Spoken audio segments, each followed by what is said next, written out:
বাংলাদেশের রাজনৈতিক ইতিহাসে বেগম খালেদা জিয়ার নাম উচ্চারিত হয় সংগ্রাম, সাহস ও আত্মত্যাগের প্রতীক হিসেবে। তিনবারের সাবেক এই প্রধানমন্ত্রী জাতীয়তাবাদ এবং আপসহীন নেতৃত্বের মূর্ত প্রতীক। রাজনীতির উত্তাল পথে একজন গৃহবধূ থেকে তিনি হয়ে উঠেছেন দেশের অন্যতম প্রভাবশালী নেত্রী। দীর্ঘ রাজনৈতিক জীবনে তাকে হতে হয়েছে বারবার কারাবন্দী, গৃহবন্দী, হয়েছেন ষড়যন্ত্র ও প্রতিহিংসার শিকারও। তবুও থামেননি তিনি। তার দৃঢ় মনোবল আর অবিচল জাতীয়তাবাদী চেতনা কখনো ভেঙে পড়েনি। তাই তো খালেদা জিয়াকে রাজনীতির ফিনিক্স পাখি বলা হয়।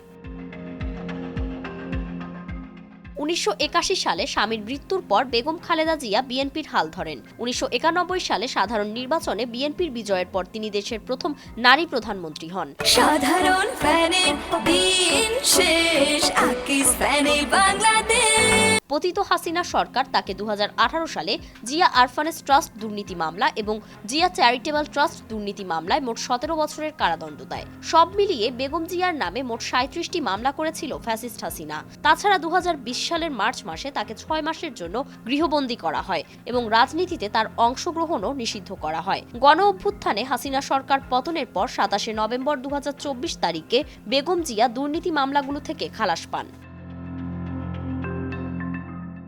দীর্ঘ 6.5 বছর পর বেগম জিয়া আবারও দেশের জনগণের উদ্দেশ্যে বক্তৃতা দিলেন। কিন্তু বক্তৃতা দেওয়ার সময়ও তার কণ্ঠে ছিল না কোনো ব্যক্তিগত কষ্টের কথা, ছিল না শোক, ক্ষোভ বা প্রতিহিংসার সুর। অথচ গত 15 বছর ধরে তার উপরেই কিন্তু চলেছে নির্মম নিপীড়ন, হয়েছে শারীরিক ও মানসিক নির্যাতন। তাকে কাটাতে হয়েছে অপমান আর বেদনার জীবন। তবুও তিনি উচ্চারণ করলেন না নিজের দুঃখের কথা, বললেন শুধু দেশের মানুষের কল্যাণের কথা, রাষ্ট্রের ভবিষ্যতের কথা। এইখানেই বেগম খালেদা জিয়া হয়ে উঠেছেন অনন্য।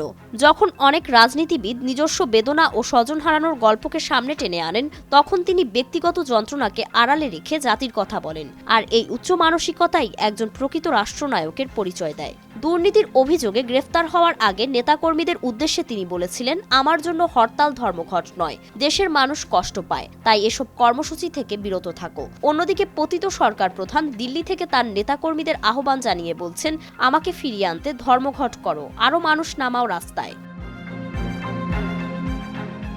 আর এখানেই বেগম জিয়ার সাথে হাসিনার পার্থক্য দৃশ্যমান হয়। একদিকে অহংকার ও নিজের স্বার্থে দল ব্যবহারের দৃষ্টান্ত দেখিয়েছে হাসিনা, অন্যদিকে বেগম জিয়ার আত্মত্যাগ ও দেশের মানুষের প্রতি দায়বদ্ধতা বারবার তিনি প্রমাণ করেছেন। একজন পরিপক্ক অভিভাবকের মতো তিনি বারবার দেশ ও জনগণের কল্যাণের কথা তুলে ধরেছেন। বৃদ্ধ বয়সে নিঃসঙ্গ অবস্থায় কারাবরণ করা এই নেত্রীর জীবন কাহিনী হয়ে উঠেছে এক ইতিহাস, এক জীবন্ত কিংবদন্তির পথ চলা।